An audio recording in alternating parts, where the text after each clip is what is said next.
Bom, boa noite. Vamos iniciar então o nosso estudo do Evangelho de Mateus, né? Continuando no comentário sobre a parábola do semeador. É um comentário feito pelo próprio Cristo, então ele é especialíssimo. E o tópico central que todas essas passagens, que todos esses versículos abordam, é a missão educadora do Evangelho na Terra. O Evangelho é obra de educação. Estamos todos em processo educativo. A tarefa de Jesus não foi a de curar leprosos, não foi a de curar cegos, não foi a de curar paralíticos. A tarefa de Jesus foi a de educar a humanidade.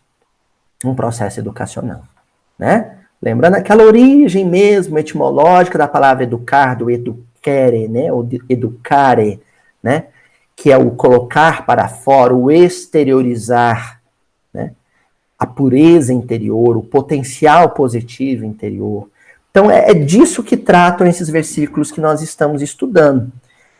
E no momento se dá um diálogo entre Jesus e os discípulos sobre estratégias educativas, sobre formas de se educar o povo, sobre maneiras de se educar o povo.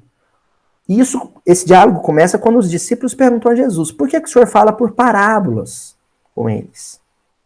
Com o povo, e conosco não. E aí nós viemos estudando os vários versículos anteriores que tratam dessa questão, e o versículo de hoje, que é o do capítulo 13, que é o versículo 13 do capítulo 13, Jesus resume, conclui o discurso dele dizendo assim: por isso lhes falo por parábolas, porque vendo não veem, e ouvindo não ouvem, nem compreendem. Esse versículo, ele parece que é simples, mas ele é cabuloso, ele é um nó interpretativo. Olha só que coisa impressionante. Veem, mas não veem. Ouvem, mas não ouvem.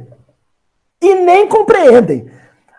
Para mim, a parte mais difícil, não sei vocês, mas para mim a parte mais difícil é o e nem compreendem. É claro, não viu, não ouviu, óbvio que não compreendeu, mas esse e nem é Jesus colocando a compreensão como um adendo, um anexo, uma extensão do processo.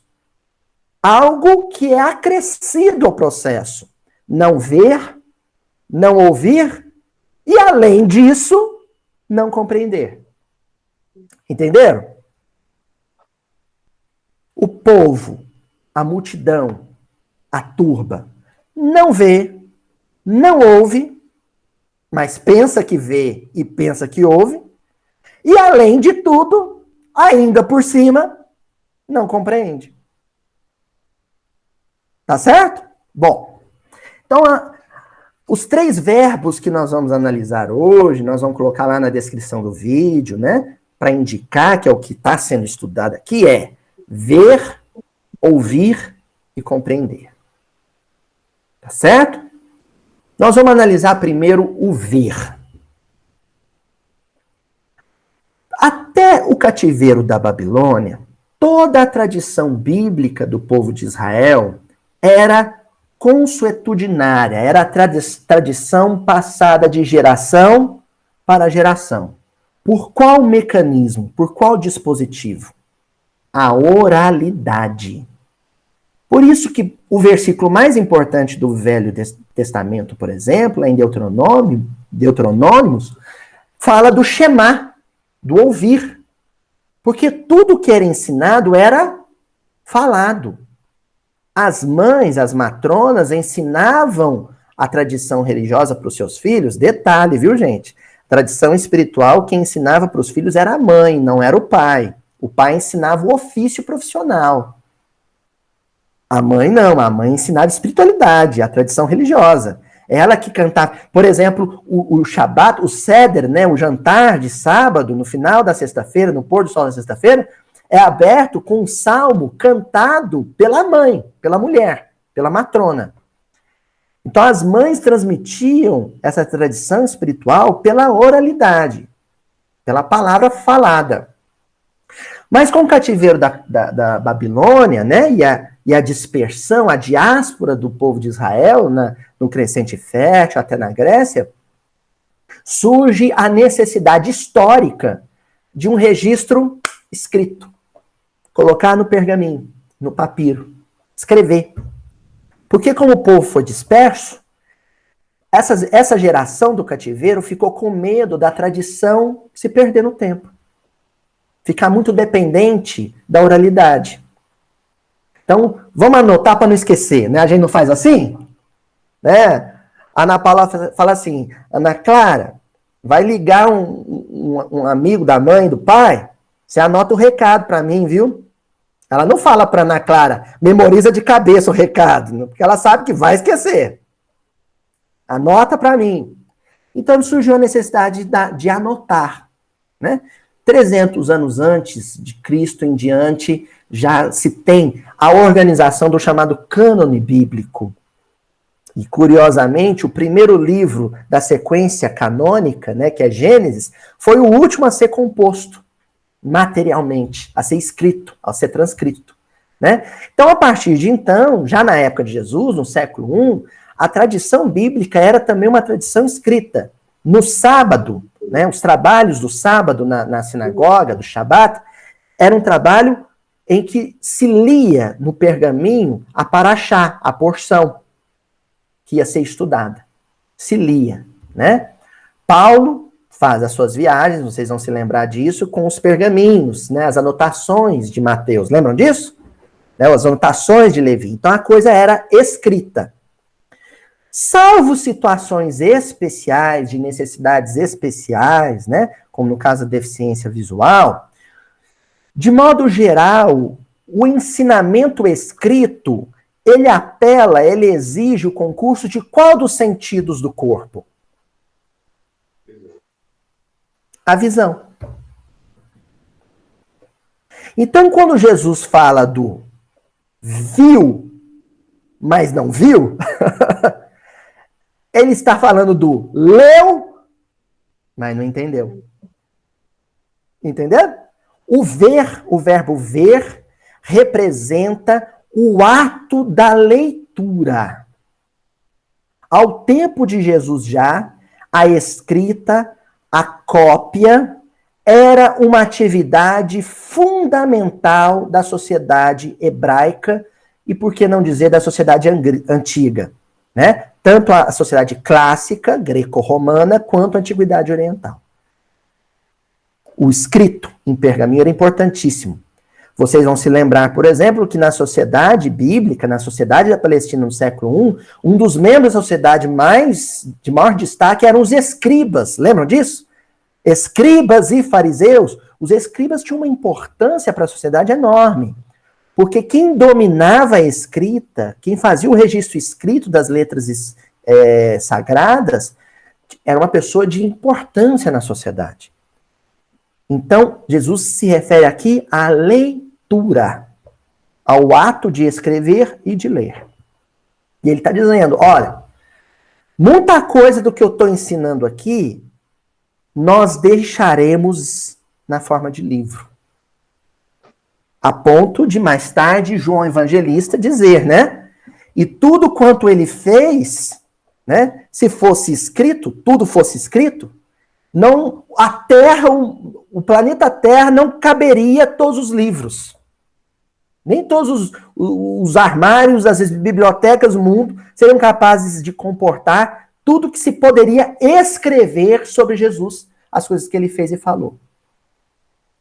Então Jesus sabia o que significaria para a cristandade mundial o artefato transcrito. Ele sabia. E está alertando já desde então. Haverão aqueles que vão pegar o livro, vão abrir, vão ler e não vão entender. E aqui a gente já começa a destacar um movimento intelecto moral que é o primeiro, conhecer. Quando você lê simplesmente, você se informa. Você acumula informação cognitiva. Então você simplesmente conhece. Agora, se você ler e extrair o espírito da letra, a essência implícita, o subliminar, o entrelinhas do que está escrito nas linhas, aí você foi além do conhecer, você entendeu. Entendimento. O que nós fazemos aqui na nossa reunião de miudinho já há quase 9 anos? Nós tentamos entender aquilo que já conhecíamos. Entenderam? Por isso que sempre, já virou, né, Dom João? Toda hora eu viro e falo assim, entenderam? O senhor na hora falava também, entenderam? Porque conhecer eu sei que vocês já conhecem, já leram, né? Espero. Assim espero, né? Ler é conhecer. Depois dialogar, debater, né? Aí é outra coisa. Aí é entender o que conhece. Tá certo, gente? Então, Emmanuel, sabendo que a doutrina espírita tem um compromisso de evangelho redivivo, ele sabe que a tarefa na doutrina espírita vai gravitar em torno do livro, assim como se deu na primeira hora do cristianismo. Se nós considerarmos, por exemplo, o grande legado de Paulo de Tarso, o que sabemos de Paulo de Tarso, ou é através das epístolas, da própria transcrição das cartas, ou é através do Paulo Estevão, que é uma obra psicografada. Entenderam? Então, quando nós pensamos em cristianismo e quando nós pensamos em espiritismo, é inevitável nós não pensarmos no dom da escrita e da leitura. Gente, pensem só, Allan Kardec, no que consistiu a sua obra. A publicação de 5 obras literárias fundamentais, fora os adendos, por exemplo, a Revista Espírita. Se nós pensarmos na tarefa de Chico Xavier, qual foi a grande obra de Chico Xavier? Mais de 400 livros psicografados. É livro demais. É muita publicação, é muito investimento espiritual em torno da bênção do livro. Entenderam? Então o Emmanuel ele sempre tem o cuidado de publicar no meio dessa obra textos que tratem especificamente da leitura. Por exemplo, lá no livro Harmonização, no capítulo 10, nós temos um texto intitulado Livros. E o Emmanuel, ele recorre a um versículo do Evangelho de Lucas, que é Lucas 4,16, em que o evangelista diz assim: e chegando a Nazaré, onde fora criado, entrou num dia de sábado, segundo o seu costume, na sinagoga, e levantou-se para ler. Eu até sublinhei aqui no versículo, num dia de sábado. O sábado é uma pausa na semana. O que todo bom judeu faz na sinagoga no dia de sábado? Essa pausa ele faz para quê? Com qual finalidade?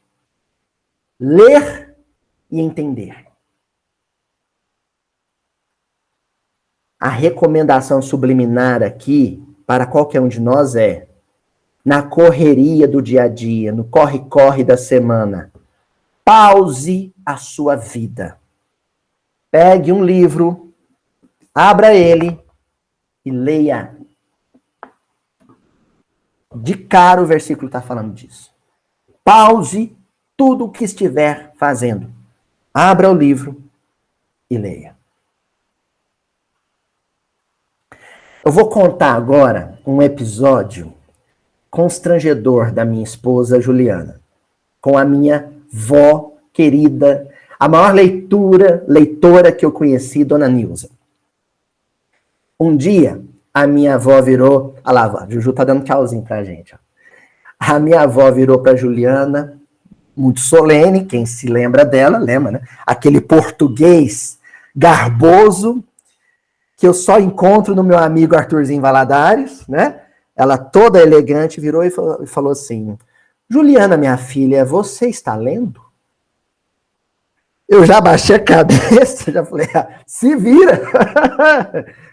A Juju falou, dona Nilza, eu tô lendo antes de dormir, mas não sei o que acontece, eu começo a ler, me dá sono, eu durmo no meio do capítulo. Aí a minha avó virou e falou assim, mas como é que você lê? Uai, eu pego o livro, deito na cama e antes de dormir eu leio. Aí minha avó disse, você lê deitada? A Juju falou, leio, dona Nilza. Mas, minha filha, ler um livro espírita é conversar com Deus. Você, quando vai conversar com o seu chefe no seu trabalho, você deita para falar com ele? Lembra disso, Juju? E a Juju, hoje, mesmo na cama, ela senta para abrir um livrinho para ler. Né? É um ato solene. Olha, gente, na sinagoga, no sábado, um varão distinto, né? Um homem de bem da sociedade, Jesus fez isso na sinagoga, em Cafarnaum, em Nazaré, abre o pergaminho, porque o abrir do pergaminho na tradição bíblica é um ato solene. Abrir um livro é um ato solene. A gente tem que ter uma postura de respeito, de reverência. E aí o Emmanuel pega e comenta assim, se houve alguém na Terra com bastante iluminação para prescindir do auxílio de livros edificantes, esse alguém foi Jesus. Entretanto, o Cristo leu, segundo as notícias dos evangelhos. Se teve algum espírito encarnado nesse mundo de meu Deus, que não precisava de livro, esse alguém foi quem? Jesus. No entanto, os 4 evangelhos fazem referências a Jesus lendo. Mas eu não preciso de ler. Eu assisto live. Eu não preciso de ler. Eu tenho a série lá no YouTube.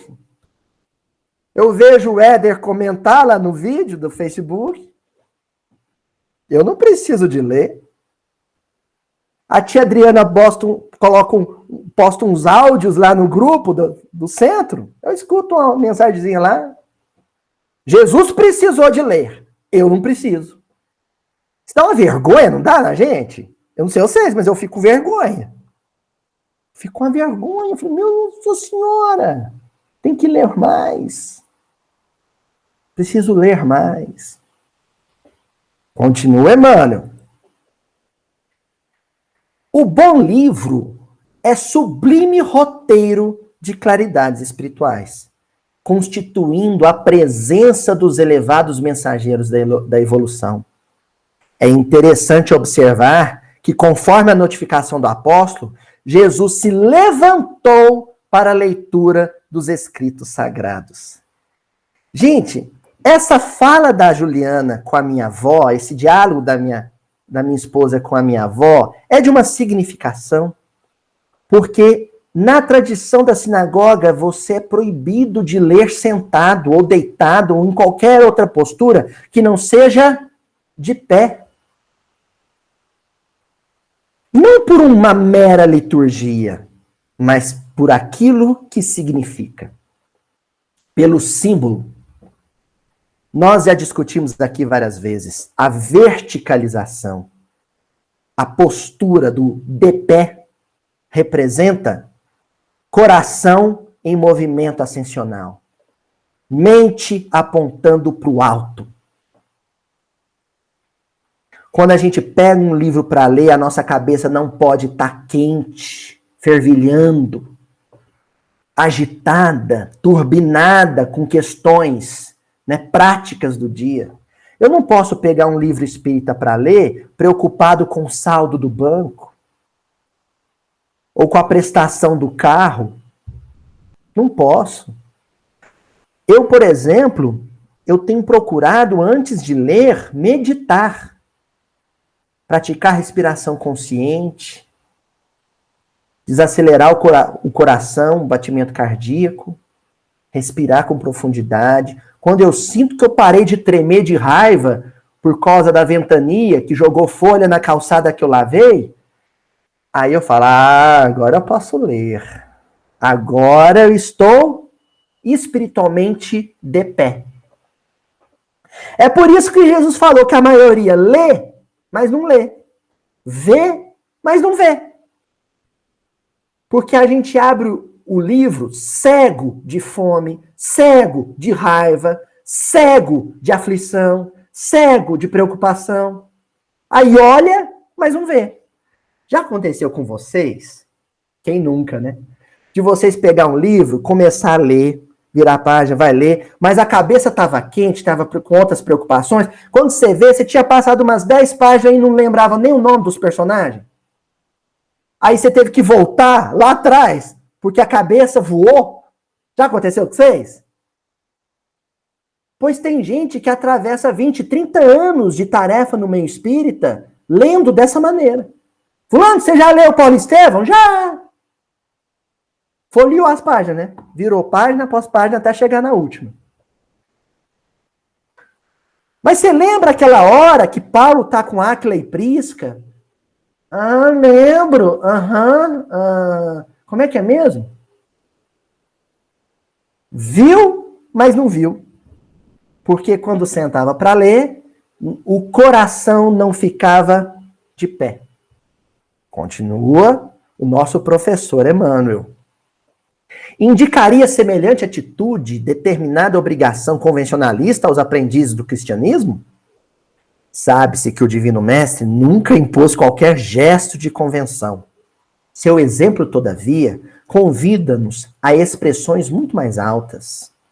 É indispensável que recebamos as páginas edificantes de coração e mente levantados ao Altíssimo.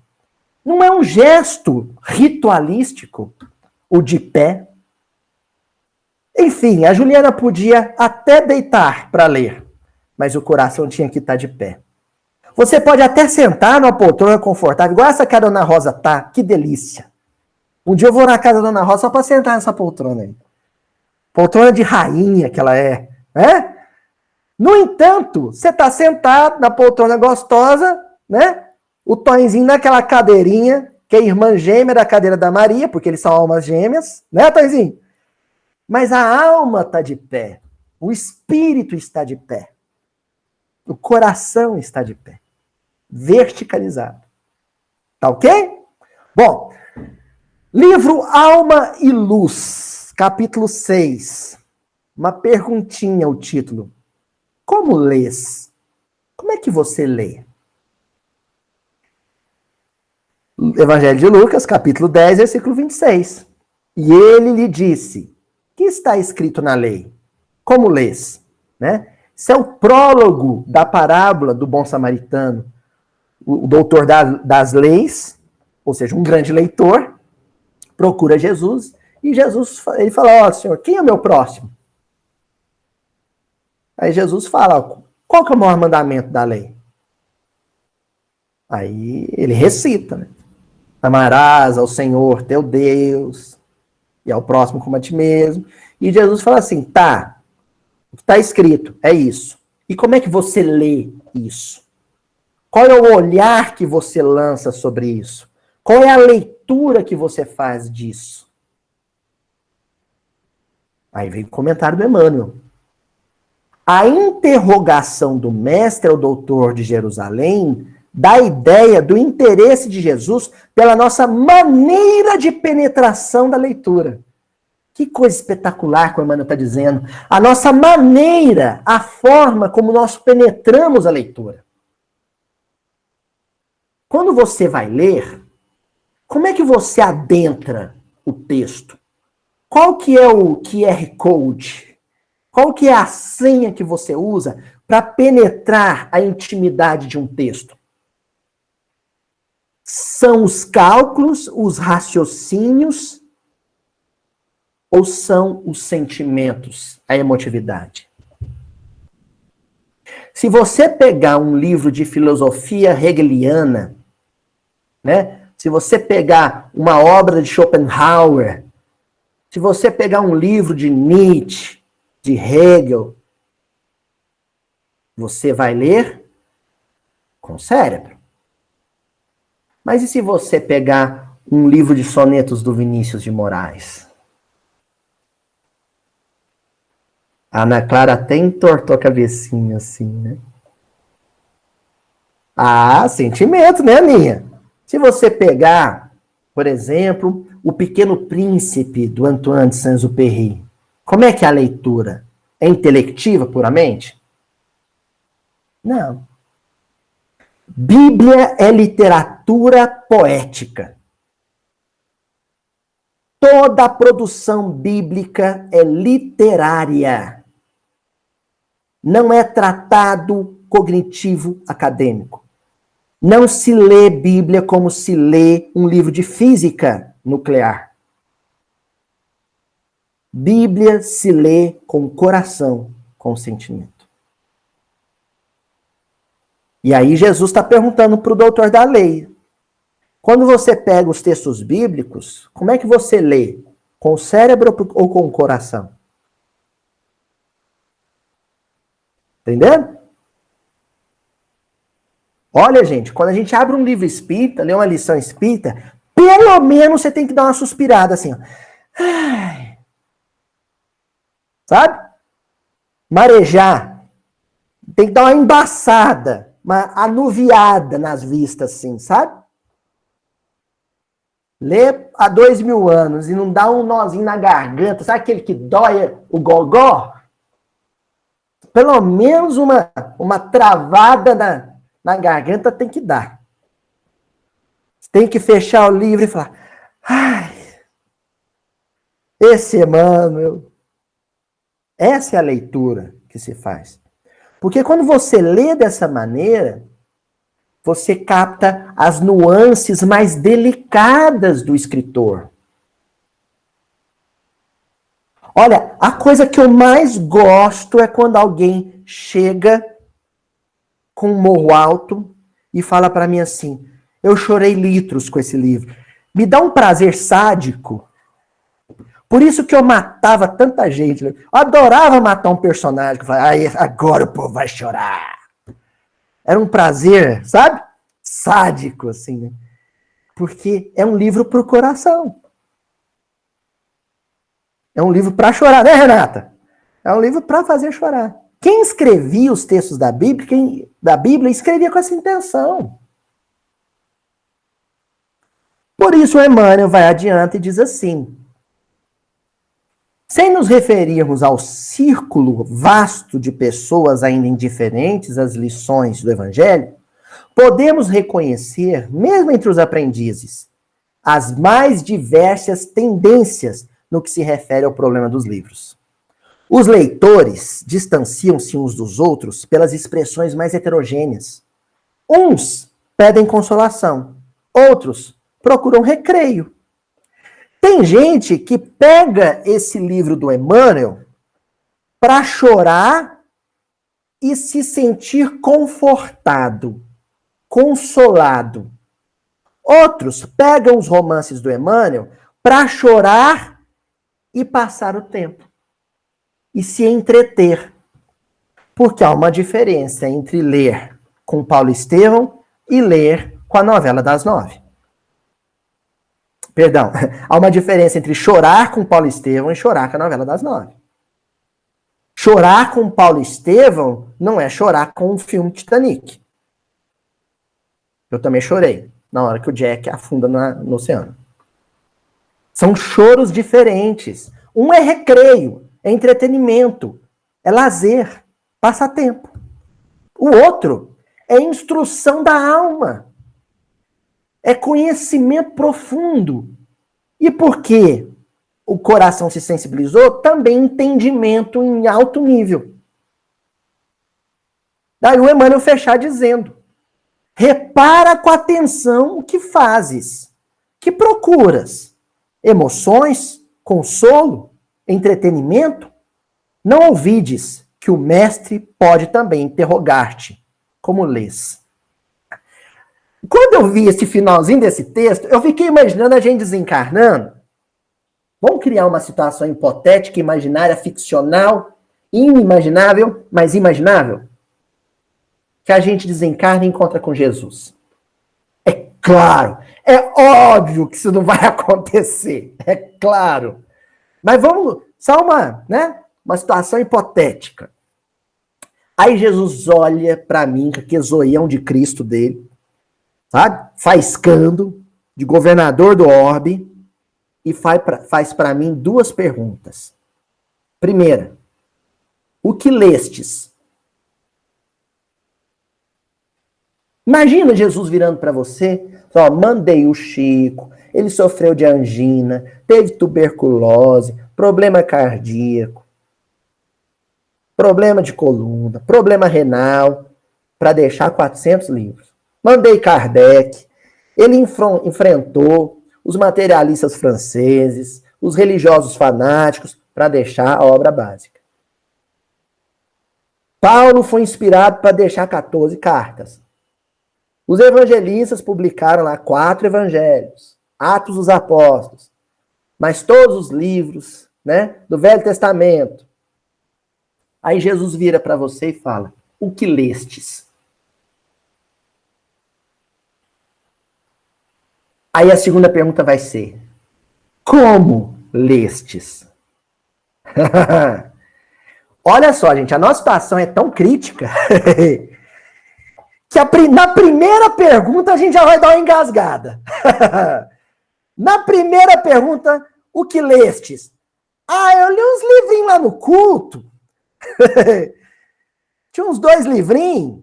Então, por semana, eu li umas 2 mensagenzinhas. A gente escolhia sempre uns livrinhos mais curtos, para ler, para o culto não demorar muito, para a gente não ficar impaciente, para poder dar tempo de pegar o finalzinho, pelo menos o finalzinho da novela, e porque dava um soninho também na hora do culto, aí a gente lia uns livrinhos curtinhos, né? Não subestimando os livrinhos curtinhos, mas a questão é a intenção com que se lê o livro mais curto. O que lestes? Você leu a obra de André Luiz? Pelo menos os 13 volumes? Os 13 volumes da série A Vida no Mundo Espiritual?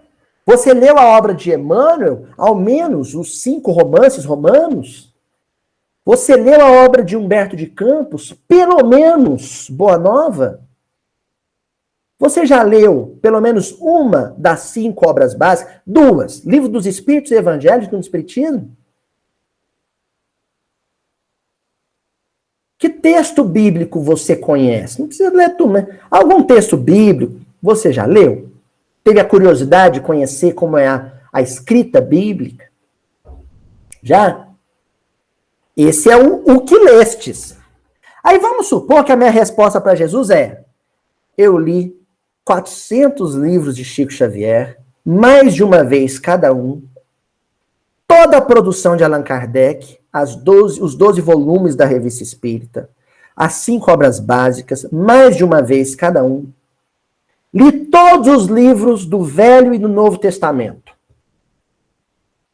Hein? Yeah!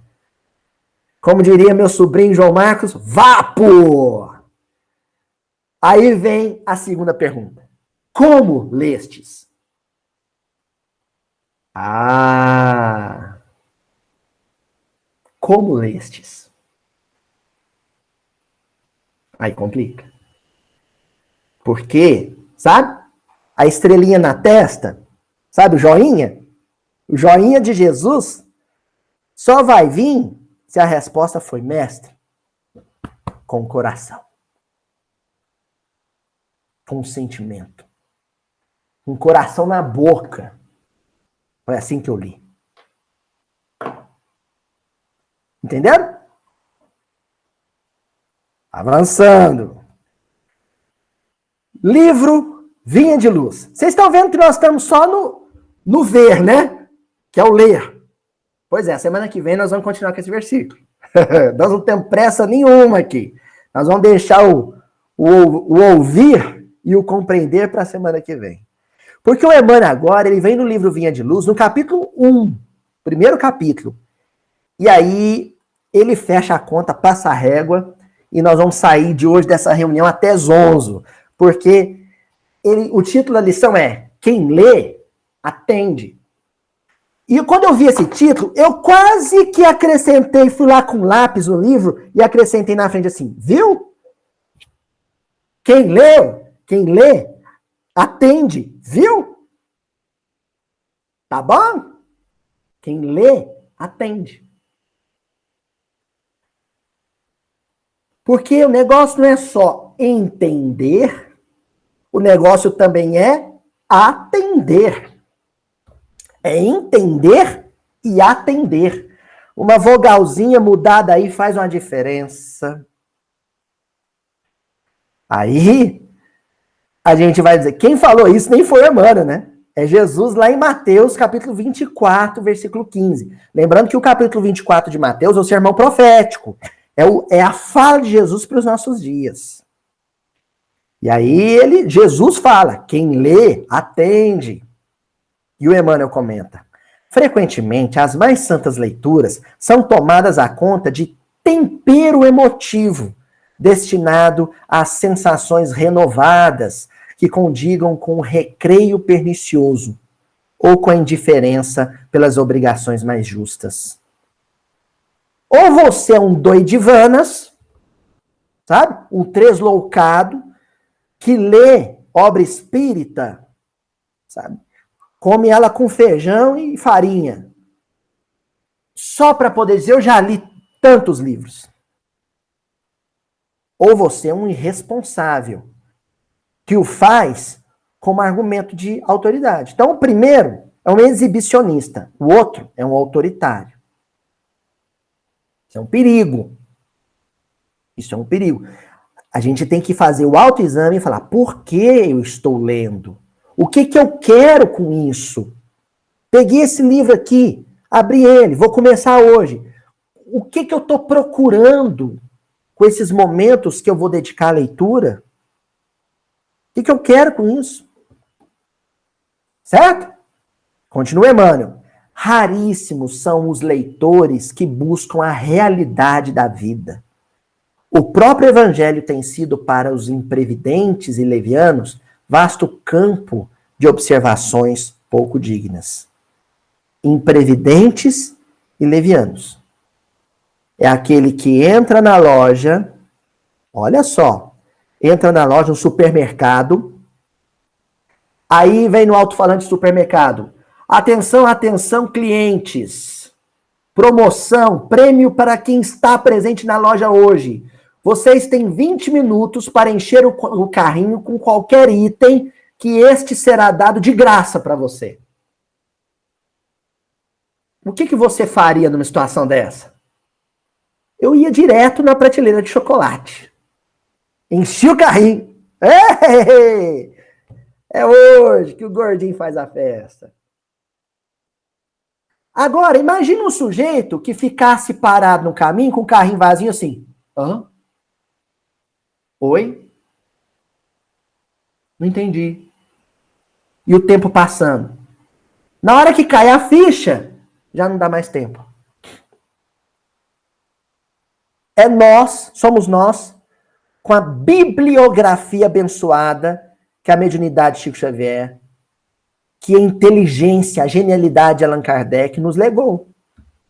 Quer dizer, nós temos um intervalozinho ali, desde a alfabetização até o dia do desencarne, em que os espíritos estão falando, olha, pega e leia à vontade tudo que você mais gostar. Você gosta de poesia? Parnaso. Você gosta de conto? Lázaro Redivivo. Você gosta de romance? 50 anos depois.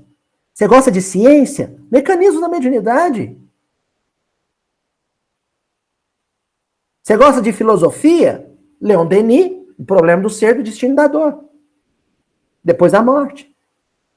Escolhe o que você quiser. E saboreia. E delicie-se. Mas não, a gente fica lá. Anos e anos marcando touca. Sabe? Dança com os famosos do Faustão. Facebook. Joguinho do Facebook. WhatsApp. Grupo da família. Vídeo engraçado sobre Covid. E eu lá.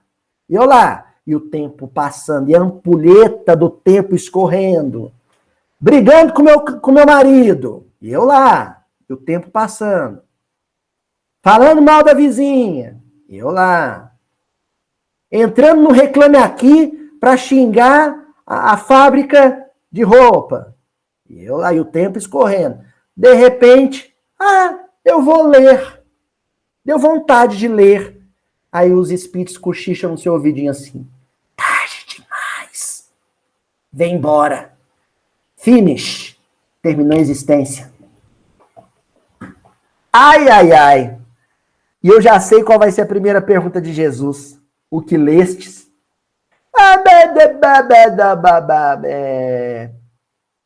Posts do Facebook. Legendas do Instagram. Correntes do WhatsApp. Foi o que eu li. Complicado, hein? Daí o Emmanuel avançar dizendo assim. Quantos olhos passam por ele, né, o livro, apressados e inquietos, anotando deficiências da letra ou catalogando possíveis equívocos, a fim de espalharem sensacionalismo e perturbação. Gente, nós que acabamos de falar da turma que não lê. Esse não é o caso mais grave. O caso mais grave é a turma que lê para achar defeito, para criar polêmica, para criar contenda. O texto bíblico sofre tanto com isso, mas tanto. Vocês não têm noção do volume enorme de inbox, de comentários no YouTube, de mensagens que eu recebo das pessoas dizendo o que garantia eu tenho de que Jesus existiu mesmo. Quando começa desse jeito, eu já, meu amigo, eu tenho mais o que fazer, eu tenho que ler. Porque ali eu já vejo uma total ignorância de conhecimento geral, erudição histórica. Ali já não tem nem o que conversar. E eu não estou falando de aquilo que vai além da escolaridade, não. Eu já vejo, nesse comentário eu já vejo, foi um péssimo aluno. Não prestava atenção nas aulas de história.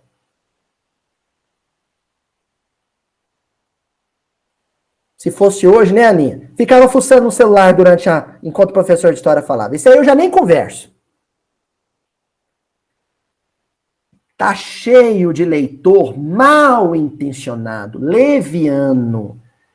Gente, tem muita gente que lê Chico Xavier para achar defeito em Chico Xavier. Para sublinhar problemas em Chico Xavier. Ver chifre em cabeça de cavalo, né? Pelo em ovo. E o Emmanuel encerra dizendo assim: a recomendação de Jesus, no entanto, é infinitamente expressiva. É razoável que a leitura do homem ignorante e animalizado represente conjunto de ignominiosas brincadeiras. Mas o espírito de religiosidade precisa penetrar a leitura séria, com real atitude de elevação. Leia tudo com brincadeira. Leia tudo que você quiser com falta de seriedade, menos o que for de natureza religiosa. Entendeu? Quando cair na sua mão um livro cujo conteúdo é espiritualidade, manuseie a folha com cuidado. Peça licença, permissão, principalmente se for um livro de autor desencarnado. Mentalmente, mentalize o autor e peça permissão para adentrar a literatura dele. Porque a literatura de um escritor é a intimidade dele. Você entra na casa de alguém arrombando a porta? Você entra na casa de alguém para reparar se a mesa tá limpa ou tá suja, se o sujeito lavou ou não a louça? O duro que eu sei que a gente entra. Em tese, né, Toizinho? A gente deveria entrar na casa dos outros com respeito. Quanto maior é o respeito quando a gente entra, por exemplo, no centro. Mesmo não sendo católicos, por exemplo. Eu, quando entro em uma igreja católica, eu entro com profundo respeito. Quando eu entro numa igreja evangélica, eu entro com profundo respeito. O livro é intimidade, é a casa do autor. É necessário respeitá-lo. Ah, Luísio, mas eu ouvi falar muito mal desse livro. Eu estou querendo ler para saber se ele tem esses problemas mesmo que me falarem. Então não leia. Se você vai começar com essa disposição, não leia. Deixa o livro quieto. Ler com respeito, com deferência, com consideração. Fechamos com Emmanuel dizendo: o problema do discípulo do evangelho não é o de ler para alcançar novidades emotivas ou conhecer a escritura para transformá-la em arena de esgrima intelectual, mas é o de ler para atender a Deus, cumprindo-lhe a divina vontade. Fugir da esgrima intelectual, fugir da leviandade, do passatempo, do mero entretenimento. Ler para atender ao chamado de Deus. Tá certo? Hoje nós só estudamos o verbo ver, o veem. E vendo, não veem. Que equivale a dizer. E lendo, não leem. Olha para a letra, abre o livro, corre as linhas, mas não entende o que leu. Sobretudo quanto o assunto é espiritualidade. Porque espiritualidade se lê com o máximo de respeito e emotividade. Tá certo? Semana que vem continuaremos com esse mesmo versículo, só que aí a gente vai ver a questão da palavra falada através do ouvir, né, do que se ouve, e fecharemos com a compreensão, que é uma outra coisa. Vai além do ler, vai além do ouvir. Compreender é outra coisa. Tá bom? Grande abraço para todo mundo. Beijão.